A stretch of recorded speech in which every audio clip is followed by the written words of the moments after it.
Imagine yourself standing in 1962 on a chilly London morning. The Thames is still shrouded in low fog. Before you can see it, you can hear it. That recognizable rumble coming around the curve, that classic diesel growl. And there it is. Vivid red. As tall as a house. It moves as if it owns every roadway it comes into contact with in the gray city. You extended your hand. It comes to an end. You get aboard by grabbing the pole and stepping onto the open platform at the back before it has even completely slowed down. Don't wait. Doors don't hiss open. London is passing you like a painting. Just you and the bus. The AEC Routemaster was that bus. And it was just as much a part of our metropolis as the Thames for almost 50 years. Almost 3,000 were constructed. Today, half of them are still in existence. However, London bid farewell on a December morning in 2005. And why is a question that has never completely disappeared. We'll be counting down the 8 things that most people are unaware of regarding this bus tonight. You will comprehend not just why it was retired, but also why losing it felt like losing a piece of London's soul by the time we get to number 1. The bus that refused to die is number 8.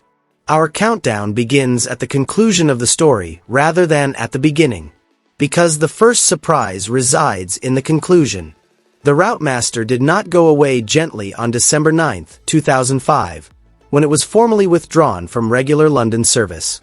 The throngs emerged.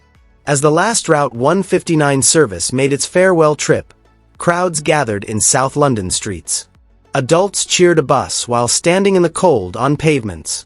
The Routemaster was chosen into the official list of Britain's top 10 design icons by the British public in 2006, just a year later. Not in the top 10 buses. Concorde, the Spitfire, the Mini, and the London Underground map are among the top 10 design icons. As part of their British Design Classic series, Royal Mail included it on a postage stamp in 2009.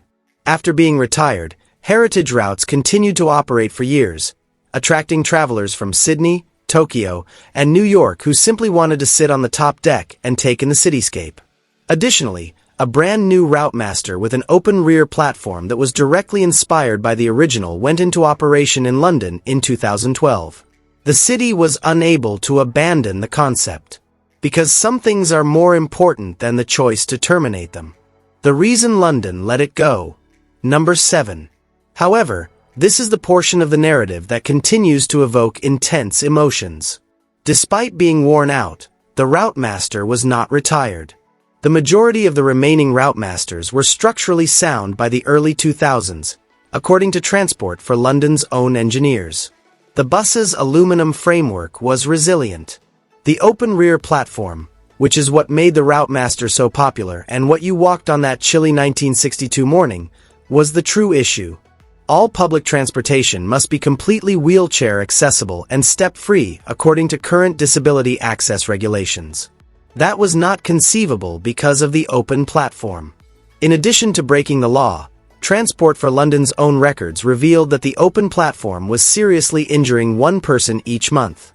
As the bus moved away, people started to fall. Older travelers are losing their balance. The Routemaster was not killed by malice. It was the difference between the world it was designed for and the world that had developed around it. Number 6. The unsuccessful replacements. Additionally, London Transport chose not to promote this. 20 years prior, they had attempted to replace the Routemaster. Modern rear-engine front entrance buses were available by the late 1960s. These vehicles could be run by a single driver without a conductor, saving money on every route. It made sense. It appeared to be inevitable. The replacement buses, however, were unable to handle London. They had more breakdowns. The constant stop-start needs of inner-city routes were a challenge for them. Every day, year after year, the Routemaster's construction quality was just superior to theirs. When London Bus's engineers examined the remaining fleet in 1987, almost 20 years after the last Routemaster had come off the assembly line, they discovered that the majority of the bus's basic structures were still entirely sound. The cars that were meant to take its place had arrived and departed. There was still the Routemaster. It had outlived its own retirement strategy. The bus that flew with the airlines is number 5. Here's one that actually takes folks by surprise. The Routemaster was more than just a street bus in London. One of the main airlines in Britain, British European Airways, ordered a customized fleet of Routemasters to transport travelers between Heathrow Airport and central London. These weren't your typical red buses. They had platform doors, appropriate luggage capacity, and coach-style interiors. BEA colors were used to paint them.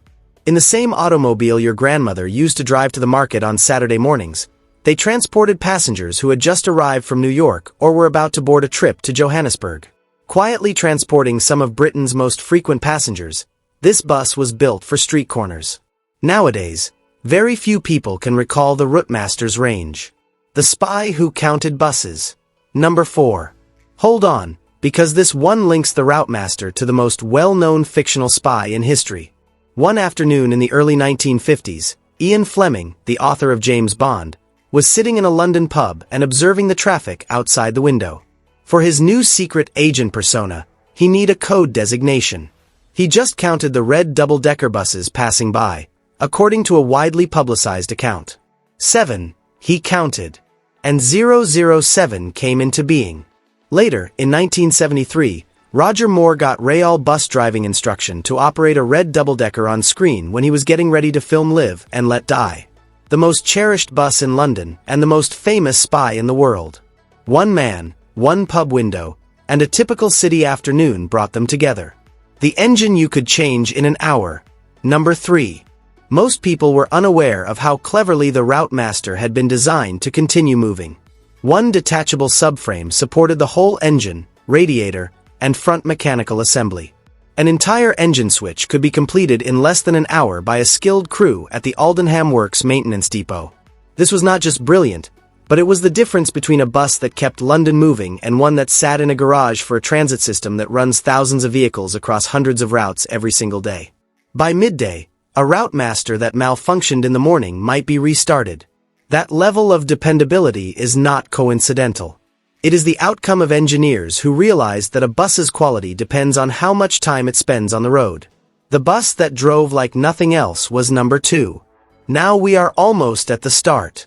Additionally, this one occasionally truly halted cars in their tracks.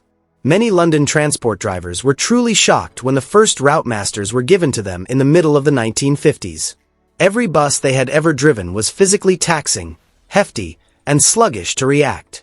You resisted the steering. You tugged at the gears. At the conclusion of a shift, your arms hurt. The Routemaster was unique in a way that seemed nearly unattainable for a machine of that magnitude. It was among the first buses in the world to integrate power steering, power hydraulic brakes, independent front suspension, and a fully automatic gearbox. At their Chiswick Works test track, London Transport actually recorded drivers taking it through a skid test. You can see the shock on their faces as this massive red bus reacts like something half its size. Later, the 1971 movie on the buses featured that material. There was no right for a double-decker bus to seem so alive. However, it did. First of all, it was constructed by the same individuals that built the bombers. And here we are. First place.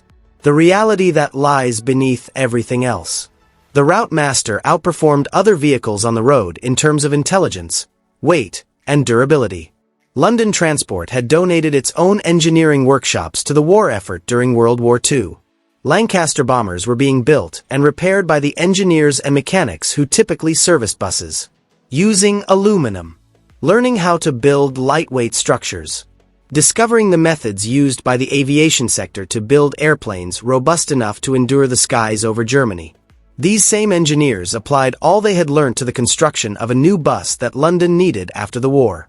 The Routemaster was over 3/4 of a ton lighter than its predecessors because it was constructed from aircraft-grade aluminum alloy rather than heavy steel.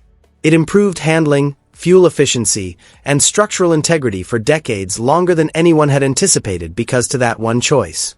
After returning home, those who had assisted in defending Britain from the air silently constructed what would sustain London for the next 50 years. Not a weapon. Not a war machine. Millions of common people used this large red bus to get to work, school, the market, and other places throughout their lives. There was more to the Routemaster than just a bus. In order to create something that would benefit regular people on regular days, post-war Britain poured everything it had learnt from the skies over Europe, workshops, drawing boards, and test tracks. And the streets felt different when it was eventually gone. Slightly more subdued. Somewhat different from themselves. Can you recall ever riding one? Maybe you recall the conductor announcing the stops, the distinct scent of the upper deck on a wet afternoon, or the view of the city from that top-floor front seat with London in front of you. Tell us about your recollection in the comments section below. And if this tale resonated with you, share it with someone who can appreciate its significance.